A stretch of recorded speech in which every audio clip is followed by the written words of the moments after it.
Oh, live. Come on, where we at? Where we at?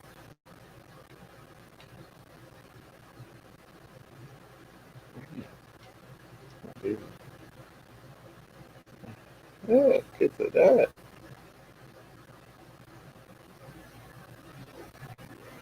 Welcome everybody. Give me a second. I'm having some technical difficulties over here trying to find the live stream um, on my own page for some reason. Just welcome. Give me a second to work through that. Heck am I at? Let's not do this. Um, but welcome. I see I have a few viewers tuned in. I see I got about 3 guys watching now. Here we go. I found it. Share this on my own page. Um, hey, mom, I see you watching. Hey, mama. I love my mom so much. She's so supportive. Just gonna share this. Yeah. Um, real quick second, guys, to share this on my page and share this with my viewers and get my little Jesus. I got a beautiful Father's Day, guys. Father's Day gift I just got. This is just you know me. This is just lovely, guys. This is just the best thing. So I thank you for this gift. I just love this thing right here. Um, but welcome everybody. Thank you guys for taking the time out to tune in to my fifth official episode of my brother. Where as always, my goal is to encourage one another, one brother to one brother. It's always the goal. You see my shirt today. Homies help homies always. I'm a nerd, so if you know where the TV show is from, good stuff. If not, that's from Adventure Time. But homies help homies always, and that's what we're going with today. So today I have two great brothers of mine. We've done some great charity work together. We've chatted together. We've had fun together. And I brought those guys on so they could share their awesome perspective about these things, and to just kind of tell their story and how they overcame various obstacles in their lives, such as depression and anger and alcoholism and PTSD and all of that stuff, and like kind of how they were able to overcome those things. And I'm really excited to bring them on and to get their insight. So without further ado, I'm going to first bring on my OG, North Philly, Norris Street finest, high school at ENS, the one true Blade Brown. What's going on, Blade? Oh man, you said that's a heck of an introduction. What's up, good brother? What's going on, man? How you feeling? I'm good, man. I'm good. I'm blessed, man. I'm sitting here riding this wave, just enjoying life. You know what I'm saying? I can dig it. I can dig it. I saw your Packers had a rough draft a couple of months ago, but You know what? I'm not even upset about that, man, because what's old is new and what's new become old. So right, eventually we got to find somebody to replace Rodgers, and why not do it now? right, right. I could dig it. And then we have another good brother of mine, man, from Philly. I'm currently residing in Kansas. Former U.S. Navy vet, good friend of mine, real good brother. Overcame a whole lot of stuff, and just somebody I could always hit up and talk to whenever I'm going through things. So my good friend John Bush is coming on. What's going on, Bush? What's up, man? How you feeling, man? You looking comfortable over there with that pillow behind your head? Right. Man, working in the freaking hospital and wearing a face mask all day. I'm just happy. Laid back, look. Real quick, man. Y'all was talking about football. Man, I'm thinking, man, the Eagles going to do something this year, and already Brandon Brooks out for the year. I'm like, come on, man. Seriously. They say injuries are part of the game. And that's his blindside blocker right there. That's the worst. That's the one you don't want to lose. Right. And right. Already like the most durable player, right? Right. Yeah. Well, Bush, I'm gonna give you a little crap because I knew you was a Chiefs fan for a couple of years while Riley Cooper was still on roster. So I still got to give you some crap about that from when you turned your back on the home team. Well, damn.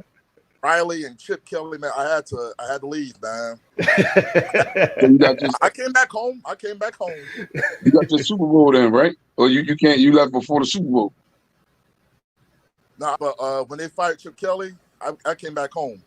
Okay. All right. There you go. So you got your ring then. You good. There you go. Yep. Mom, watching that game. That was literally the greatest sports moment of my life when I finally realized, oh my God, we finally got one. I don't care if we ever win one again in my lifetime. I got one. I agree with you there, man. I'm still living high on that Broncos one from when the Broncos won in 16. I still live high off of that one.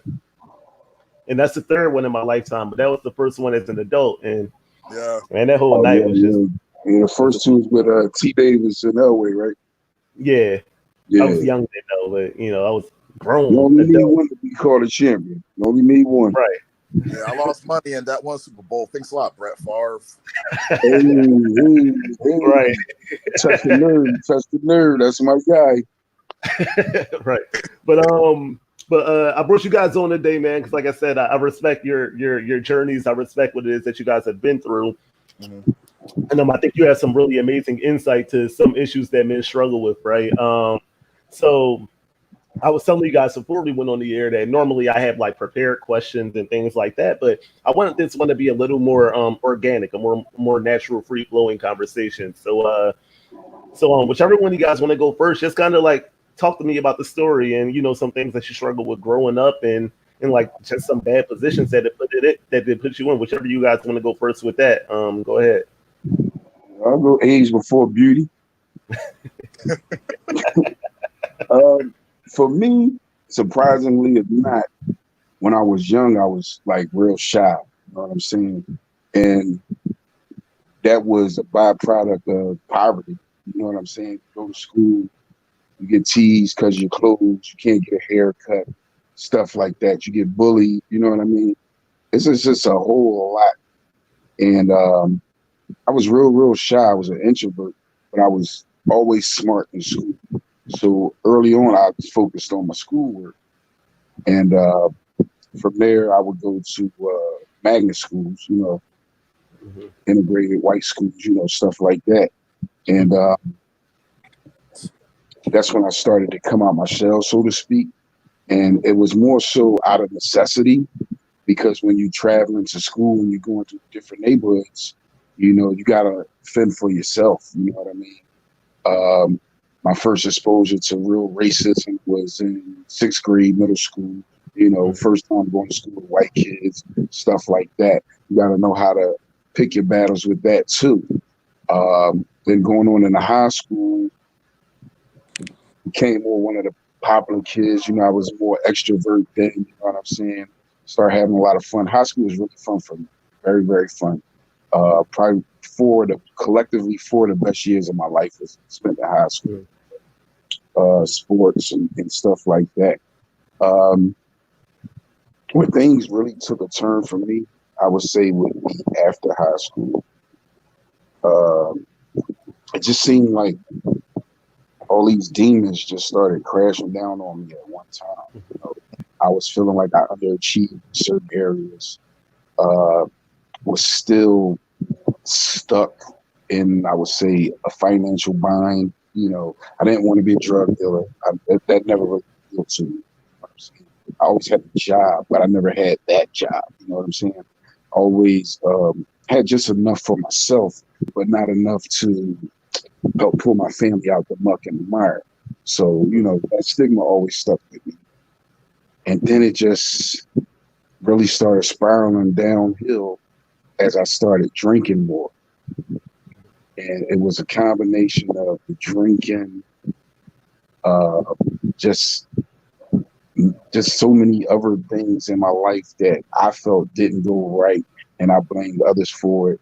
And I just became real angry, really angry. I was just angry all the time. Even when I was smiling, having fun, like we sitting here joking right now, it was always something in the back of my head, just waiting for something to go wrong.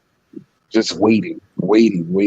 And I think you touched on it when you said you had a conversation with Phil. I got along with everybody. I had a lot of friends, but everybody knew I was a ticking time bomb. And it was bad.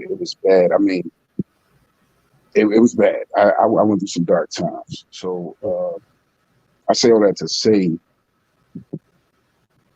if you let it build on you, if you let it just keep building and building, building. It take you to some dark places. I mean, I had an apartment. I remember I sat in the dark for like 3 days straight one time, just by myself.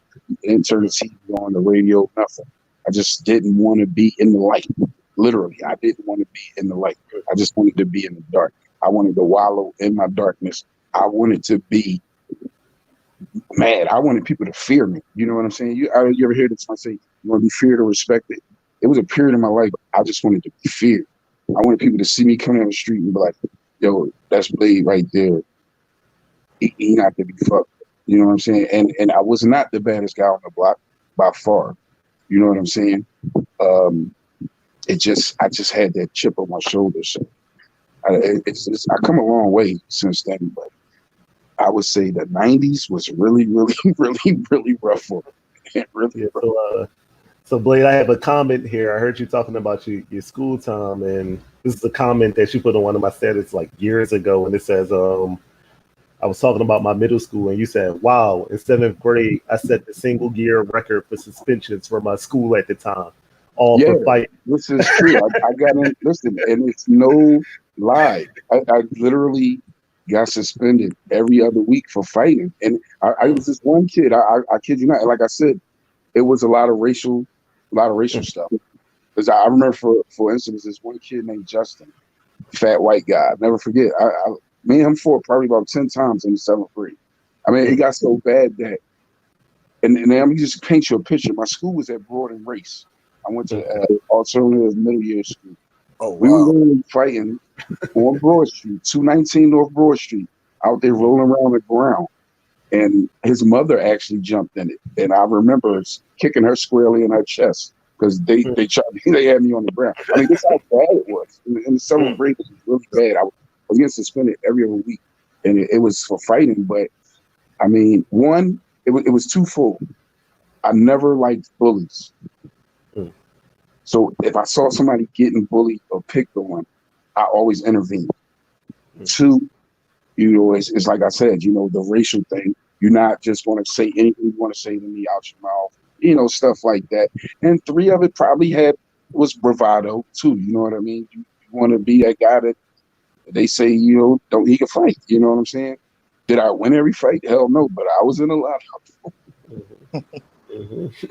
And you guys heard Blade reference the conversation I had with Phil. So I talked to Phil, who's a mutual friend of both of us, and I was just kind of asking Phil, just kind of get like an idea of Blade from like an outside perspective. And he said, you know, at one point I thought Blade was going to die because Blade could fight.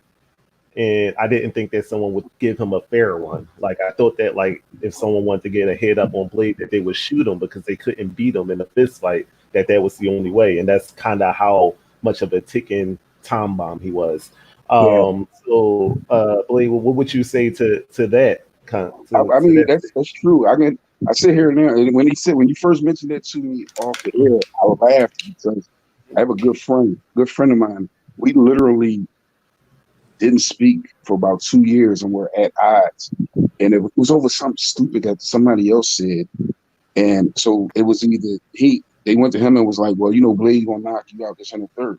And now he's straight up, he just said, I'm not fighting Blade, I'm a shooter. So it was just that bad. You know, it was like he just studies. I'm not fighting Blade. If he come at me, I'm a shooter. You know, and in the back of my mind, I never had a problem with him. So eventually we squashed it, but that was just the mindset back then. Of course, there were guys out there that would throw hands with me, you know, just, you know, but a lot of them just happened to be my friends. And, but it wasn't many. It wasn't many. I've had many guns pulled on me and been shot at. Yeah. He also said that you could hoop. He complimented me. He said Blade could play ball really well, but he would be the goon on the court. So that's another reason that. Listen, I don't feel literally all 6 of them. I know Phil, but I'm 47. Like I said, I know Phil at least 35 years. So he's one person that if he say it, it's true, and he's not going to lie to you. You know what I'm saying? Like I can sit here and tell you about myself all day long, but like I always tell people, if somebody can't back up what you're saying, then don't say it. You know what I'm saying? So I can sit here and tell you that, yeah, I can play ball relatively well.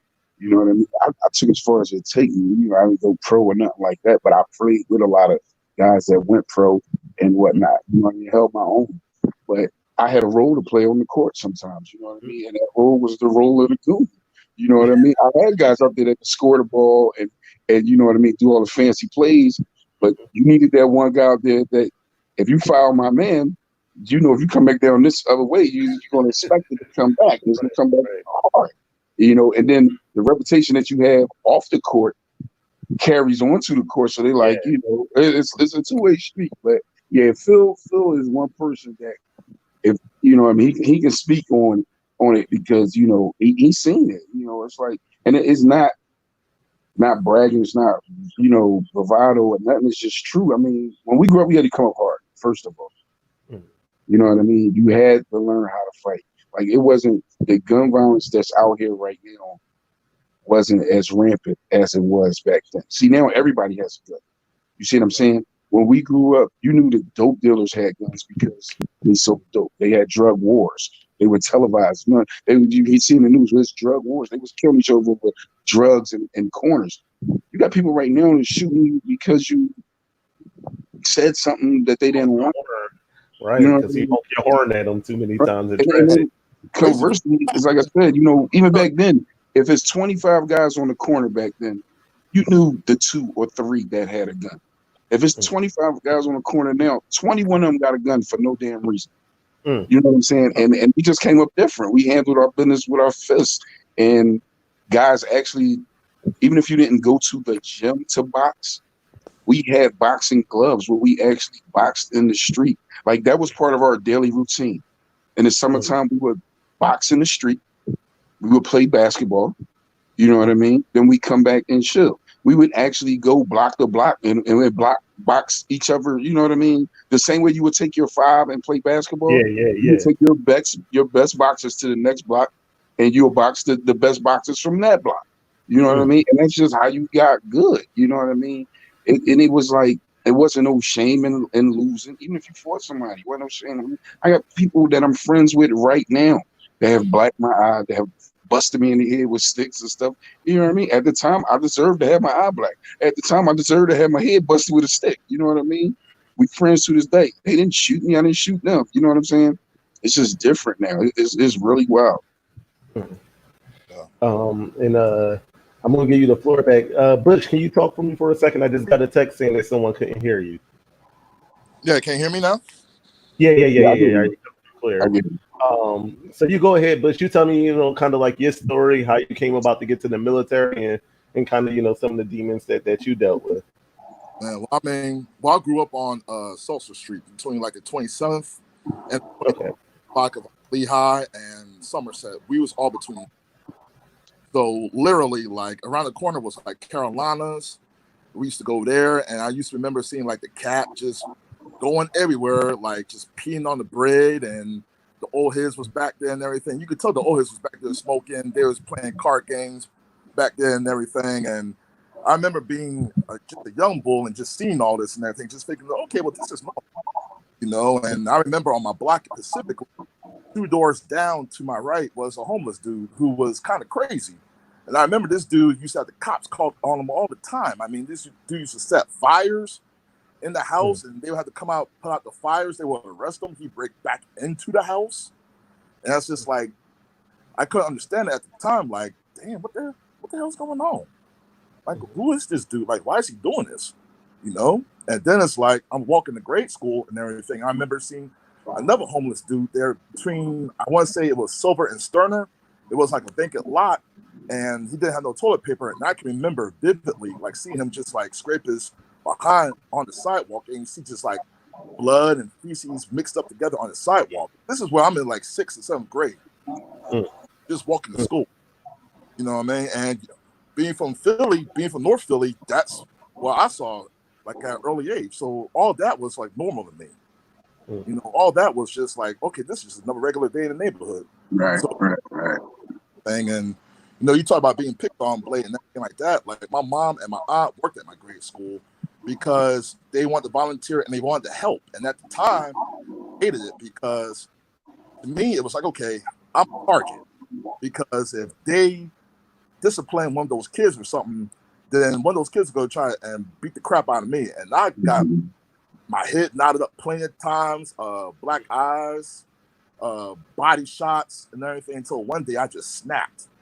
It was just like, all right, no more. And that's when I realized, okay, I'm a big kid, you know, and I'm a little bit stronger than a lot of the kids here. When I realized that everything, all of a sudden it was just like, whoop ass time, pretty much. That's when the switch just flipped. And then like my dad got me some weights, like we did it old school. We got cinder blocks, barbells, we got bricks, like old tires, whatever we could find. We would just make weights out of it. And I started lifting and everything. All of a sudden, my body started changing. My confidence grew, but then all of a sudden, like the demon grew, because it was like I had a lot of anger. Because I got mad, I got picked on. Damn, almost felt like every day. You know, and I didn't have the brand name stuff. You know, we went to Payless, which is not wrong, Payless. You know what I mean? But again, picked on because okay, you got on Pro Wing stuff, K Swiss or something like that. It was my joint.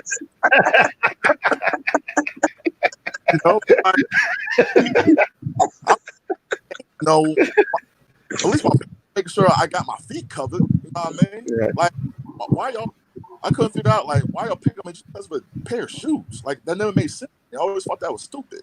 So even now to this day, I'll go to Walmart and buy me some and ones before I'll go spend $70, $80 on some LeBrons or something like that.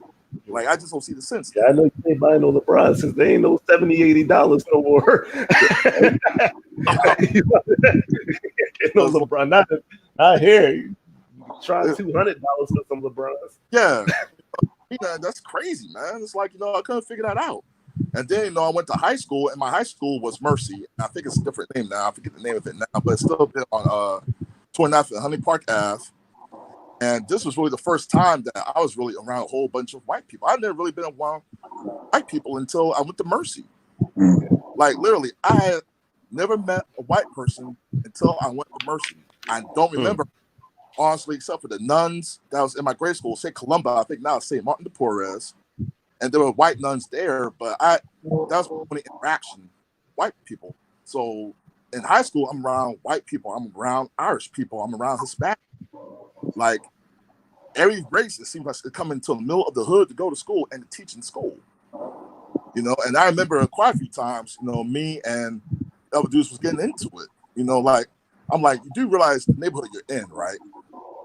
Like this ain't Kensington, this ain't Port Richmond. You're in the heart of North Philadelphia. You're like 29th and Honey Park to be exact. So I don't know why you thinking tough and everything, because all I gotta do is go around the corner, Mimo's Pizza. All I gotta do is knock on the back door and everything. I can ask old Bo, can he come out there and everything? I would just jump you. Like that's what I was thinking. And the older I got, it got to the point where I was just like, okay. I started taking like the locks that you have for like dumbbells. I started putting them in my book bag. I'm like, okay, I'm just gonna swing my book bag, and when I cock it beside your head, you're gonna get something real solid across your dome. I was just like, okay, I gotta defend myself, so I'm not talking. I'm just trying to like, maybe I'm gonna break your jaw or crack your skull, something. Because like I'm not. So when did you make the decision? Pete is watching. I thought he was in Facebook, Joe. I thought he was in I thought he was going lock down. Like lost focus when he popped up on the side. Man, Pete. But what's up, Pete? Welcome home. If you could comment, if not, yeah, I mean, I see you watching. I appreciate the support. But what led you to the military, John? Man, whole bunch of things. Like when Blake was saying like the 90s was crazy, there was a period of time, you guys remember like when we lost Pac and we lost Big, Pac was, every song he had was kind of like a period of time in my life, when it's like heaven got, there are times where I'm 18, 19 years old, 20 years old, I'm just like, what am I doing? Like I dabbled in the streets kind of and everything. I did that. Right. And I never got caught doing dumbass crap, thank God. But I did it. It's nothing that I was proud of, but it was quick, easy money.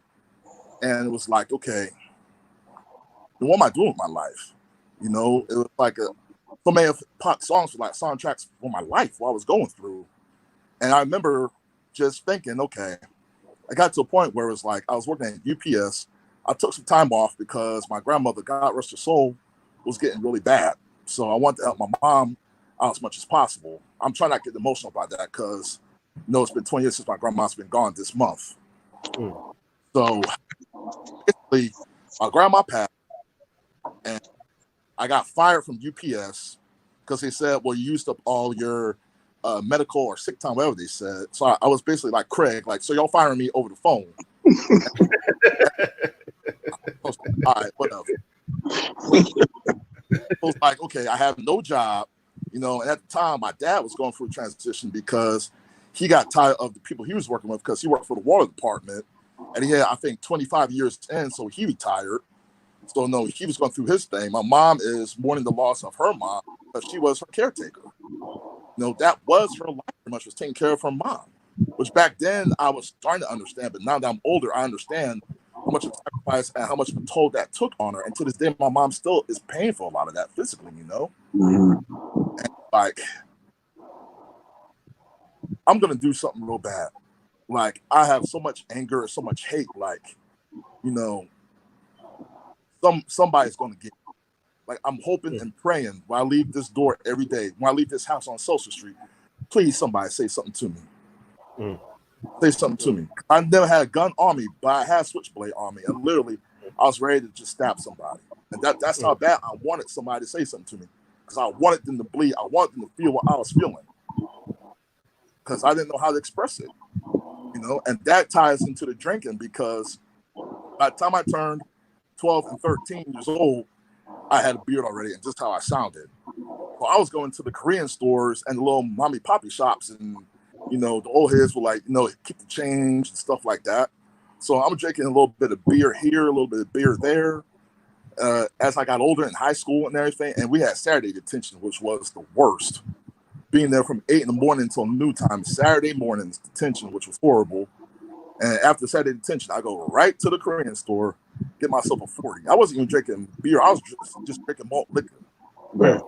St. Ives, Old English. Yeah, St. Ives. St. Ives, that was the one right there when it came out. Yeah. Well, I don't know. That's look, I don't got experience with that one. Yeah.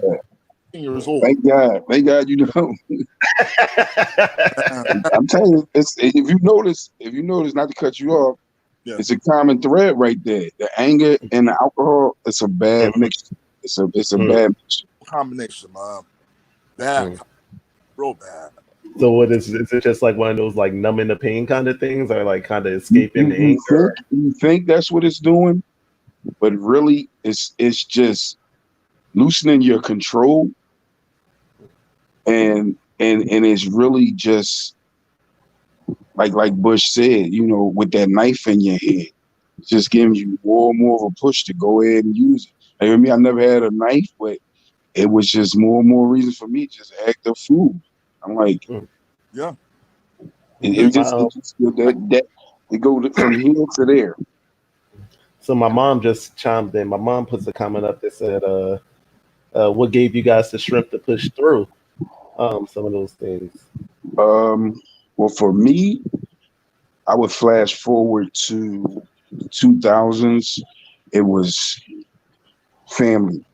It was my family, my wife, my kids, because and I wouldn't say it was my family, mother, sister, brother type thing, because that was part of my anger, my disdain was towards my situation growing up.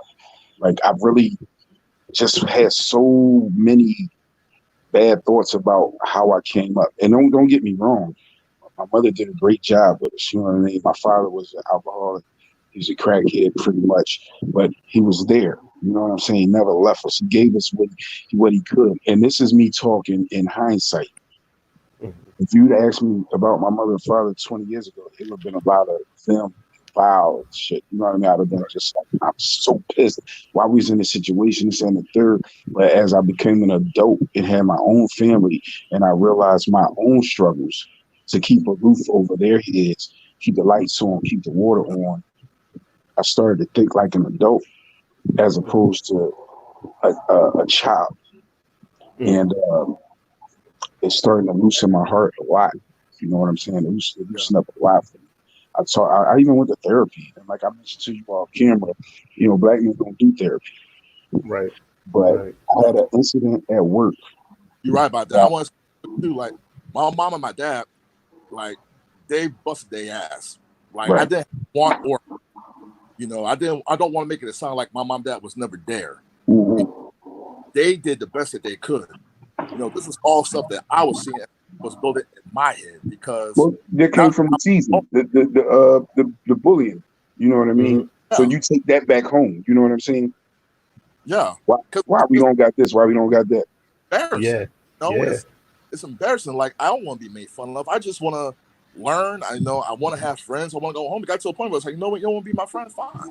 Right. It got to a point where as I got older, and that's something that honestly even today I deal with. It's hard to make friends because I always look at everybody cross-eyed like, that's why you talking to me. And that's still something to this day I still work on. Yeah. 'Cause talk to, and it's like, they invite me out, like, hey man, you want to go get something drink, you want to go get some wings or something like that. And I'm good. I always say Right. like family, but it's hard to some of those things are so hard to get over. And it's hard. Like It's hard to trust. It's hard to trust people, especially new people. yeah, Like even taking you back when we had the land, when I met a lot of y'all. You know what I Mhm. mean? Even then, I would have side conversations with the guys that I already knew. Like, what do you think about this person? What do you think about that person? Like where I'm literally like, judging people, not judging, but I still, like you said, I'm a little leery. You know what I mean? Mhm. I need to know your background. You know what I'm saying? Before I can just say, okay, I can vibe with that man. You know what I mean? Me and him could bust it up. You know what I mean? Like for case in point, like when Rush asked me, I'm like, sure, for Rush, I'll do this. But Mhm. there's not too many people that I would do this for. You understand what I'm saying? I appreciate that. but let's backtrack a little bit, guys. I want Bush. I'm gonna give you the floor in a second, but you guys paint a picture of like with that when you were in like that drinking, like when it was like those real dark days. Like kind of paint me a picture of what that looked like, and some of the people that are watching right now. So like when you were like at your peak, like I know they say like I read something that said addiction something isn't an addiction until it gets in the way of your day-to-day living, right? So there's like social drinking, like there are people who I know who like might have a beer every day, but that doesn't make them drunkards. So like what was kind of like those dark days of like when you were drinking and stuff? What did they look like? You want to go first, Bush? yeah. I I had two dark periods. One while I was in the military. I had to say, my first 4 years in the military, honestly, except for a couple of deployments, I don't remember a whole lot Mm, because I was pretty messed up 95% of the time. There are times that I don't remember how I got home.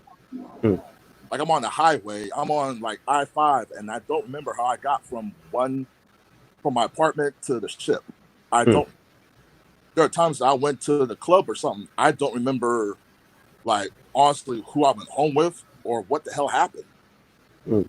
Like there are times I don't remember my first 4 years in the Navy, which is sad. I got some memories. I have some, but a lot of that time I was just You so just there. angry. I was just so angry, just so damn drunk half the time. It was like, Right. I can relate. and then the other dark period was when, back in Philadelphia, this is like 2011, 2012, and this is when I hit the rock bottom. My parents lived, I call it the Kremlin, which is like Busselton Ave, um, like it's all Russian, predominantly Russian. They lived in Ashley Court, and down the street was this bar. I forget the name, but I went there, and my parents literally lived one block from that bar. I couldn't remember where they lived when I left that bar, and Mm. it was Ghetto Boys. So my mom playing tricks on me. I thought somebody was trying to jump me. I fell. I busted my lip. Literally, I hit the concrete, my knuckles. I'm like, why the hell's my hand bleeding? Mm. At that moment, I was like, what the hell am I doing? Like seriously, I'm supposed to be a veteran. I'm supposed to be all these things and everything. I can't even remember where my parents' apartment is at. You know what I'm saying? I couldn't remember where it was at. So I eventually I got back there, and I was like, that's it. And I detoxed myself for the whole weekend. And I won't forget because it was wild card weekend in the NFL. And I detoxed myself watching wild card games that whole weekend, shivering, puking, crying. I took like 15, 20 showers. And that's when I was like, okay, I can't keep doing this. Like, I gotta stop because my parents are gonna wind up burying me. I need to get help. I need to go to the VA and I need to get help. Like, I need to do something because if I don't, I'm not gonna make it. I'm not gonna see 35. I'm not gonna see 40. Nothing. 21. Yeah. So with me, see, I don't know. It was a term used back in the day for heroin addicts. It was functional addicts. So, heroin users, they use heroin. They still go about their day, work, whatever. So during the time I was drinking heavily, I never considered myself an alcoholic, so to speak. I always had a job. So back to your question, it never affected me as far as work goes. I always was at work. I never had issues and stuff like that. Been working in insurance since 1993. So I never saw myself as an alcoholic. But how you see yourself and how other people see yourself is totally different. So I want to also throw in, at the time, we talking the early 90s, I'm talking from about 93 to 97, I was taking steroids too. I would take horse pills and creatine, and I would triple up on the creatine. I was doing it so much for so long that I started pissing blood one day. That's how much I had in my system. So you couple that with the drinking, and I literally drank every day. Now, every day wasn't a dark day. It was a lot of parties, You know what I mean? It was a lot of good times, a lot of great times. But it would always be that one day where everything just come crashing down. And when that happens, watch out. You know what I mean? You go from shit to show in 1 second. Boom. And it's like, damn, why played tripping? What happened this time? You know what I mean? Boom, boom, boom, boom, boom. I done got beat up by the cops. All kind of stuff. You know what I mean? And here I am. I'm telling you right now, everything that happened to me, I deserve. I don't place blame on nobody. I don't point fingers. I was a victim of myself. But to answer your mother's question, it really was the love of my family that made me start turning. Because at the time, I was living for me and I was dying for me. I didn't care. You know what I'm saying? I didn't care if I went out that night and didn't make it home the next day. I didn't care because I was so caught up in that Blade Brown persona. You know what I mean? I did it so long and so much. It was like, I gotta be this guy every day, every night. I gotta be Blade Brown. I can't take no shit from nobody. If something go down, I gotta be the first person to jump out in the middle of the street because, you know what I mean, to hold it down for whoever. Like I said, a lot of the things I got into didn't have nothing to do with me. I interjected myself on behalf of someone else. Like I said, I didn't like seeing people bully. And if you wasn't from around my way, you wasn't coming around the neighborhood making a name for yourself. But I mean, really, it's just like my son. I know you see me all the time. I post my son. My youngest. That's my hero. And I have a son that's older than him, and I love him to death. But my youngest son is my hero because I'm with him every day. You know what I mean? And watching him grow from a baby to he's 13 now, it's just really just like it's just really just opened me up. Even my wife, I've been with my wife 18 years, going on 18 years now. And that definitely ain't been roses every year. I know putting up with me, I know sometimes she probably want to slap the shit out of me. You know what I mean? But, she's still here. And I tell people all the time, I thank God for her too. But it's definitely, you need a support system. Definitely support system. I mean, I still drink now. You know what I mean? Yeah. But it's not as frequent, and I never drink if I'm having a bad day. If I had a bad day at work or something before, I would come home and, like John said, 40 shots up, boom, boom, boom, because that's not a good mixture. You know what I mean? If I had a bad day where I come home, I watch a good movie or something. You know what I mean? I try to only drink when I'm having fun, when I'm with my friends, and I keep my circle tight still, because I'm not that guy that just open to new friends. I'm 47. I don't need no new friends. You know what I'm saying? But and I still got trust issues too. You know what I mean? I don't trust people at all. To be honest, I don't trust people at all. But it's just you got to find out, one, why you so mad. Two, talk it out.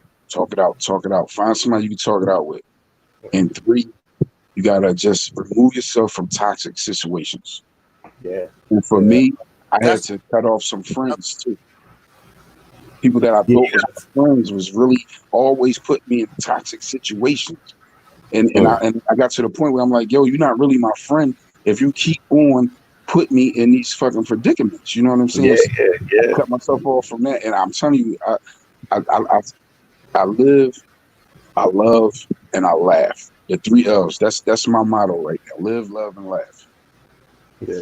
And so Bush, I'll ask this one to you, and then Blade, I'll ask you a similar question. So Bush, for you, how did becoming a father kind of impact your outlook with like the anger and the drinking and things like that? And for you, Blade, how I know all that you do in the sports world, kind of like how did when he's finished, how did like sports kind of like help you navigate through those things? So Bush, you go and take it first. How did becoming a father kind of help you navigate through those things?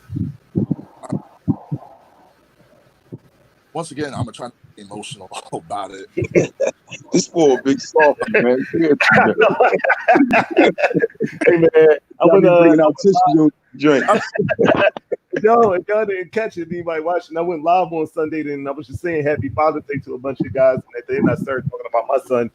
If you check my video out from Sunday around like the 37-minute mark, I just break down crying on Facebook Live about my son. It's cool. It's really cool. Right. I come home from work, and the youngest one, Jasmine, she runs right up to me, and my youngest son, she runs right up. They're like, "Hey, Dad, how was your day? Like, you have a good workout?" Because I hit the gym as soon as I leave work.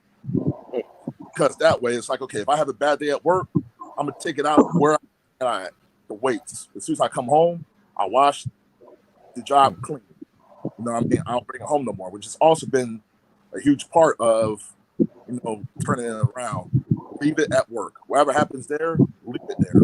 Do not bring it in the house. And I do my best to live by that too. Do not bring it home.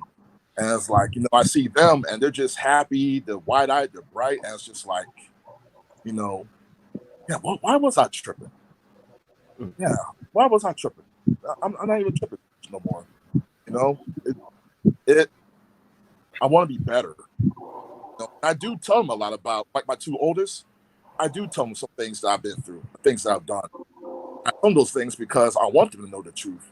I want them to know how I was. I want them to know how this world can be. Because that way, as they get older, they're prepared. I think one of the big things that parents need to do, don't be ashamed to tell your kids some of the things that you've been through, the good and the bad and the ugly, because, look, there's seeing what's going on in this world. I was talking to my kids the other night. In the last few months, you guys have, seen school shut down. You haven't seen your friends. You've seen a pandemic. You've seen social injustice. You've seen riots. And this is all in the first 6 months of 2020. Right. And it's all been pushed upon them. And I try to tell them, this is how life can be. I'm not saying life is like this all the time. This is how life can be. And I just try to get them prepared for that. Because my oldest is 15. I then have a 13-year-old. And pretty soon, they're going to be out there. Right. I want to know that you guys always have a place to come home to. This is your safe home. But it's like I always want them to know, too, I want them to have enough knowledge so when they're out there, they'll be okay.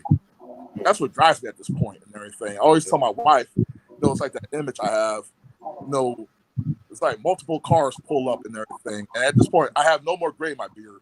Like my beard is just straight gray. And my wife's hair is like straight silver fox, right? And we're just sitting, I've been waiting for the kids and the grandkids and their husbands and their wives to come up. And that's my main goal in life at this point. I just want to be like a grandpa, and I want to see my grandkids. I want to see my kids grow and prosper. Best feeling in the world, brother. Grandkids, trust me. So is it one of those things where when like those demons may try to slip back in, or you try to get mad, it's just like you think about the baby. Is it one of those type things? The big thing is, and this was something that we was talking about before we went on the air, help.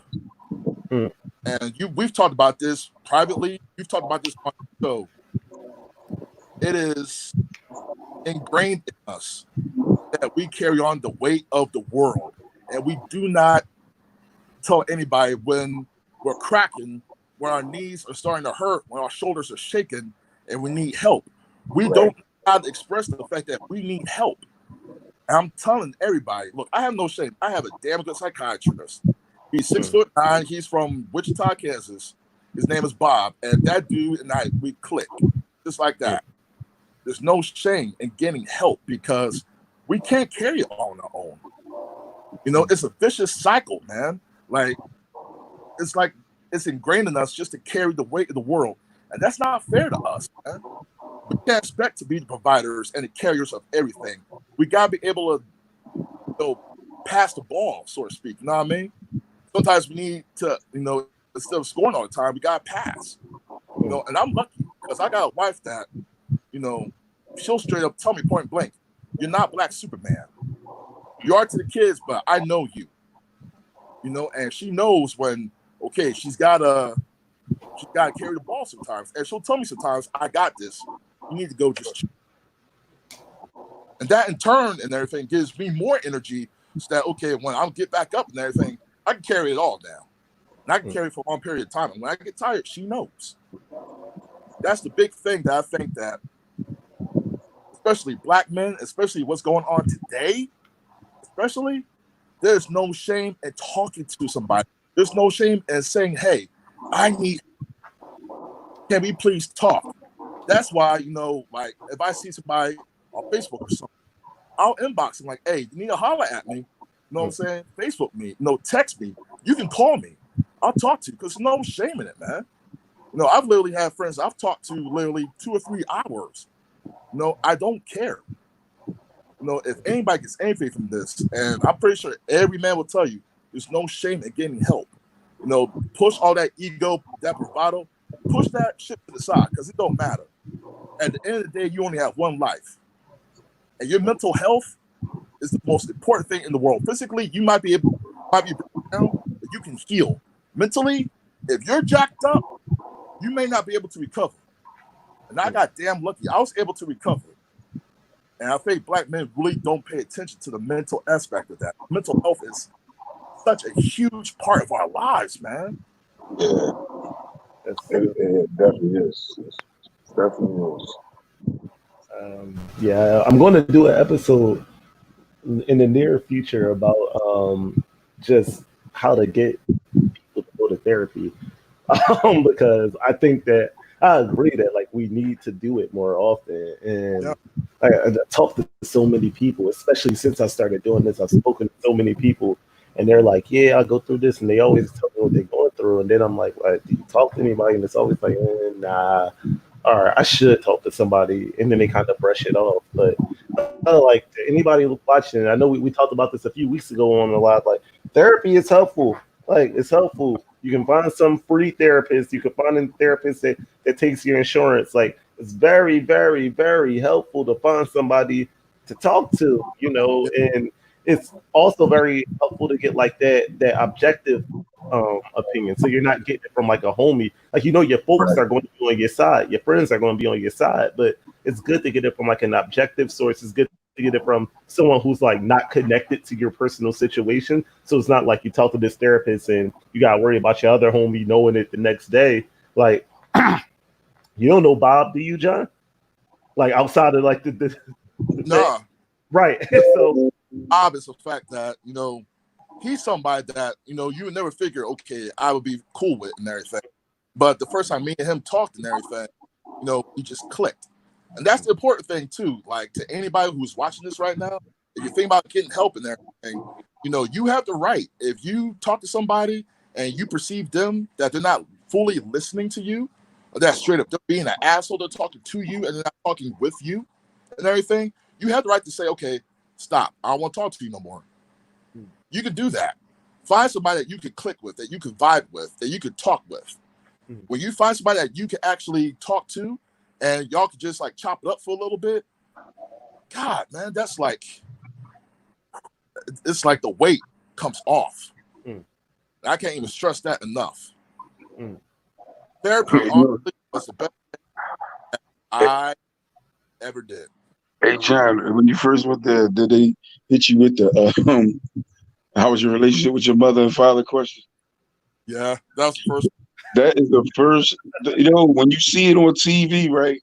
You Yeah. and then when you go there and that's literally the first thing they ask you, I almost cracked up so hard in there because I'm like, wow, they really do ask you this question, like, Yeah. all right.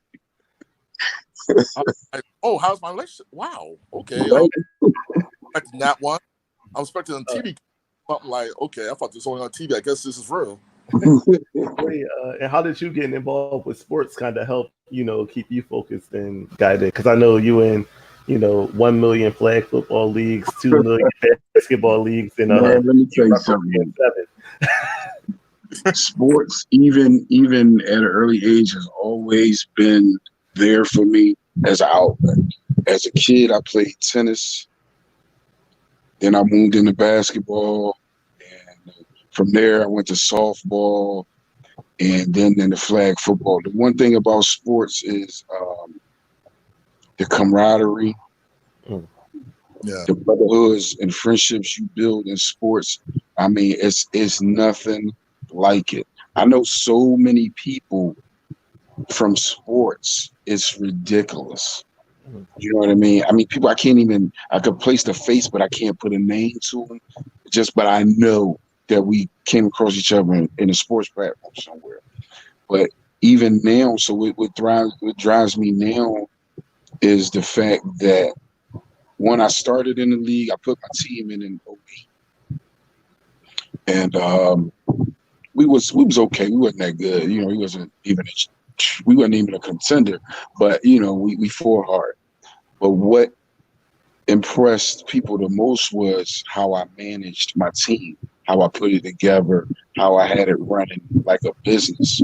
And when I would go to the board meetings, you know, see, and this is funny because all they knew was Blade, wild, crazy, animal. You know what I mean? It's big fool, just big red fool running around acting crazy.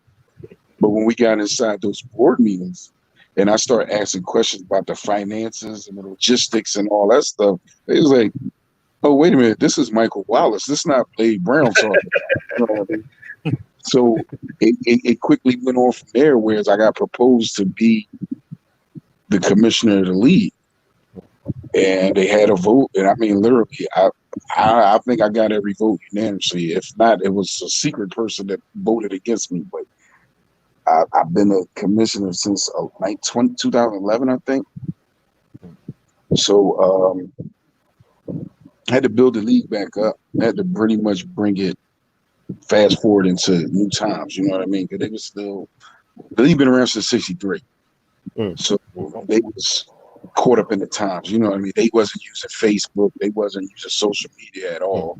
They was using league lineup. I'm like, okay, nobody looks at that. Nobody, you're not going to meet people on that. So started building the league up. Now the next thing was, okay, we got to get involved with the national circuit. We got to get outside of Philly and start playing. So, you know, we can put Philly on the map. Something that they did in the past, but they had stopped doing. So we got back into the traveling, going down to D.C., playing those teams down there, going to Florida for nationals, playing those guys down there. You know, then it got to the point where I just said to myself, I'm going to take my team everywhere. I said, anywhere I saw there was something that was attractive as a location for us to get our names out, you know what I mean? Recognition, we're going. So we went to Indianapolis, we went to Dallas, Texas, you know what I mean? I was like, let's go. I didn't care. So now you start getting feedback from cross country. People know you, they start seeing you. And in the city, what drives me more now is getting more and more of our teams on the road, getting them out there. So now we went from having one travel team to about 6 or 7 now. Where I mean, they're getting that shit. They getting ready to go to Richmond, Virginia. I think the second week of July. Like 6 teams from my league are just going down there to play in a tournament. That was unheard of a couple years ago. You know what I mean? I'm actually hosting a tournament here in August. It'll be my 5th year hosting the tournament. My first year, I had 8 teams. This year, I got 16 teams in my personal bracket that I run, but I've also expanded it to include 2 other leagues in the Philadelphia area. I brought them on to get them some play, get them some exposure. So we're going to do 5-man and 7-man brackets, which is very popular down south. But what really motivates me is giving these young guys something to do, keep them focused. Because I'm just to paint a picture. You play your game on Sunday, right? Trust me, you're too tired to do anything Monday and Tuesday. Wednesday, all you thinking about is getting ready for Sunday's game. And this is a weekly cycle for 16 weeks, twice a year. So we're talking about 32 weeks out of the year. These guys are focused on nothing but flag football. And each team is really built like a pro team. I mean, if you go out there, you'll see these guys got 25, 30-man rosters. You know what I mean? Coaches, offensive coaches, defensive coaches. So it's really big now. And I'm glad to say that I have never had any real negative incident. I mean, there have been occasional fights, you know what I mean? Shoving, pushing, but nothing that escalated past the field. No shootings, none of that type of stuff. You know what I mean? It's just been 400 guys coming out every Sunday, having a good time. You see people bring their wives out there, their kids. You know, it's a real family atmosphere. And I'm really proud to say that I give these guys something to do every week where they could be out on the street. I don't care what you do Monday to Saturday. You know what I mean? It's guys from all walks of life. I know it's some drug dealers out there. I know it's some guys that's doing some questionable things, but it's a lot of guys that I know for a fact go to work every day. You know what I mean? That live positive lives and give positive input or whatever to the community. And even the guys that are doing the negative things, they always come to you like, oh, gee, you know somebody that's hiring, because they got it in their head that they hanging around guys that's promoting positive, so they want to be positive. And like John touched on, the same thing I touched on, even when I did sell drugs, I never wanted to be a drug dealer. I did it because it provided an ends to a means. I needed to eat. You know what I mean? Yeah. But it wasn't something that I wanted to do. It was out of necessity. And a lot of times, young black men go down the wrong road out of necessity. You know what I mean? Because they have to survive, and it's tough out here. You know, so I'm all about giving them an avenue and something else to do with their energy and being positive. And like you said, you know, my story speaks for itself. You know, it's some people that know I was buck wild and crazy, you know what I'm saying? And then they look at me, they're like, damn, OG, you so calm now, you chilling. Yeah, well, I want you to get where I'm at. Yeah. You know what I mean? I want you to get to a point in your life where you can look back and when somebody tell a story about you, you just laugh about it. You know what I mean? When somebody tell me something I did, I just laugh.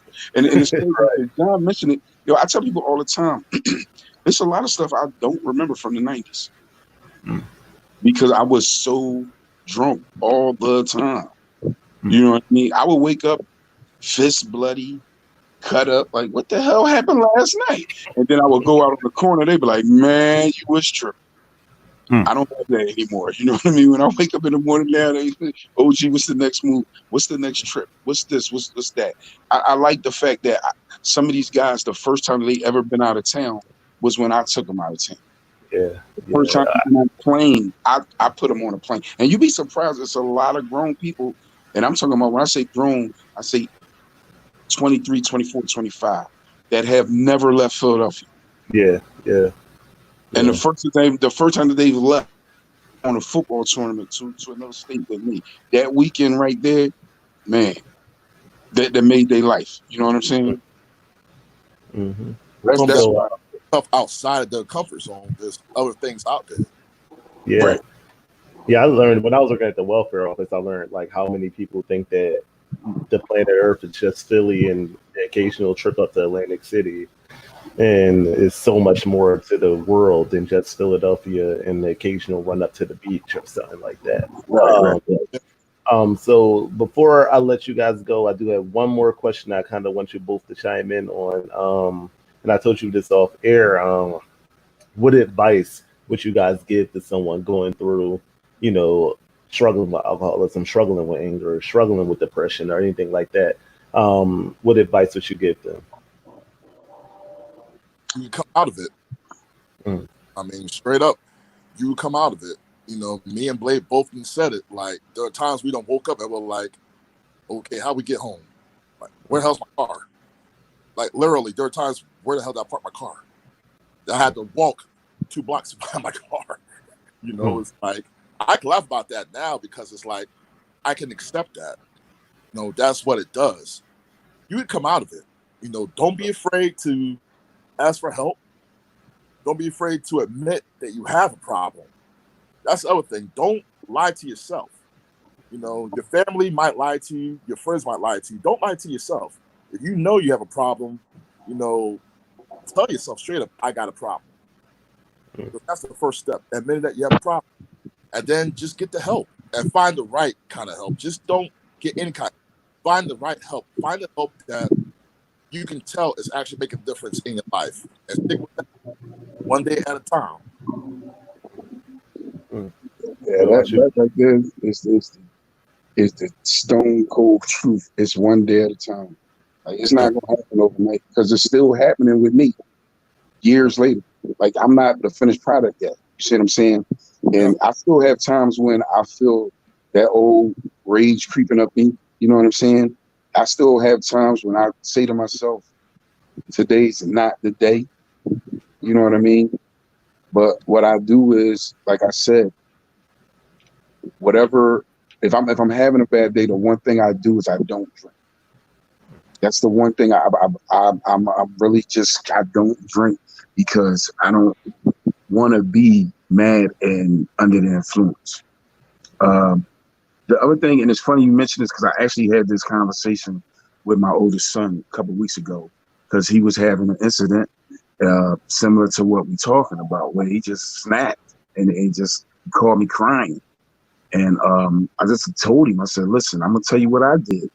I found out what was toxic in my life and I eliminated it. And I told him, that's the first step. He got to find out what's toxic in his life. Is it his friends?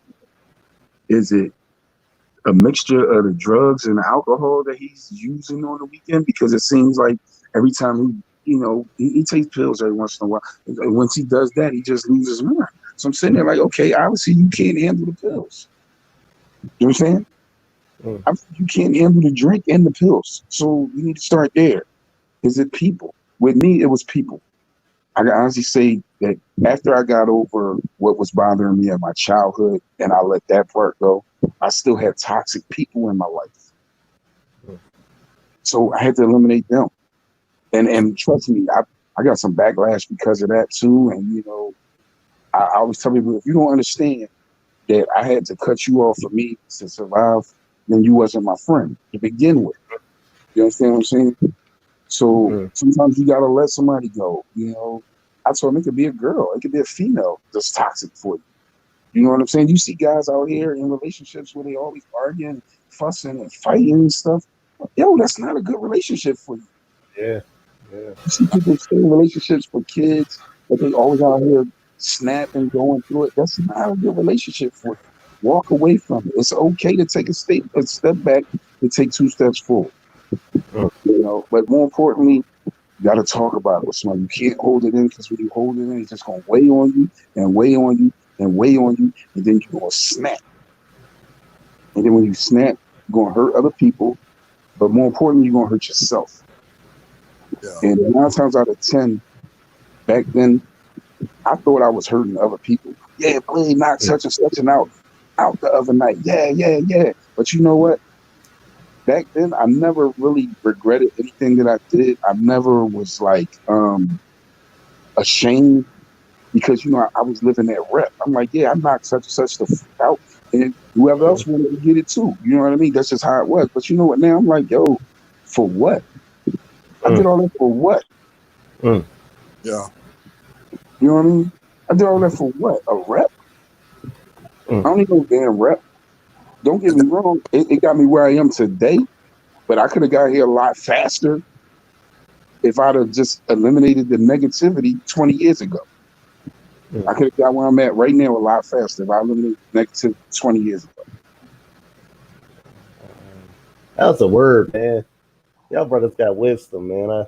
I just be up here like a sponge soaking it all in, man. But I completely agree with everything you guys were just saying about coming out of it and just, realizing that, look, help is good, like, and I know it's one thing to try to be super black, like John was saying earlier, black Superman. I know it's one thing to try to be black Superman, man, but even Superman got the Justice League, fellas. And, I used to have, I don't have it anymore, but I used to have a phone case, on the back of it, it was like Superman with the Justice League standing behind him.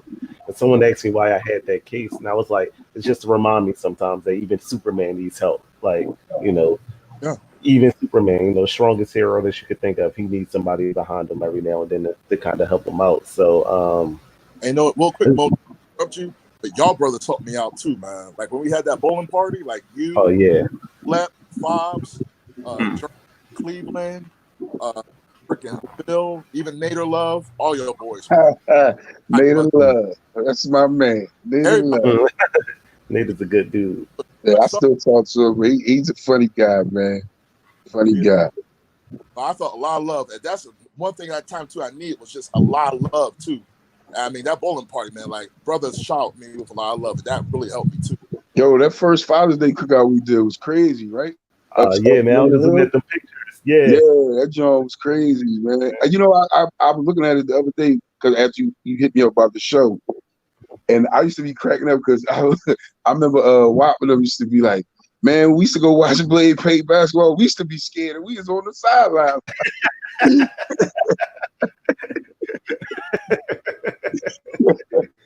And that's the first time I met Ish, man. And I shook his hand. I was like, damn, man. Man, his hands is like granite. Man, when we did the charity event for him out Chester, he was so excited because it went well. You know what I mean? Like the turnout went well. Everybody got their thing. The brother showed up for him, so he was going around slapping fouls. Man, he slapped my hand. I said, "You right? You won't be doing that again." Broke my damn wrist.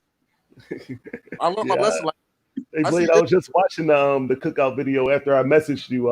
You got like this whole monologue where you're talking about helping out the community, man, and at the cookout, John? At the clothing drive that we did. Oh yeah. I remember. I think it was Carl filmed it or something like that. I remember because I remember that. Yeah. Just talking about how you can do it. You said I think your words exactly was you can do it. You don't gotta make like a huge dent, but incremental process. So if you get out and sweep your block, you helping your neighborhood out. Yeah, I think I said something to the effect that if I'm out here, so like just saying right now, even this right here, just doing this, if this reaches one person out of however many viewers you got, if it impacts one person out of you know what I mean, whoever's watching right now, if one person can take what we talking about right now and be better from it, then we did our job. Right. You know what I'm saying? We did our job. And that's real, man. After I did an episode a couple of weeks ago about growing up without a father in your life, and right afterwards someone messaged me like, I'm gonna call my mom right now because they were having some tension, and man, that's better than any dollar that I'll ever make from this. That's better than anything, man. The fact that I know that I've really impacted someone's life by this. by having it. That's all I need to keep pushing forward. You're doing a lot of good stuff, bro.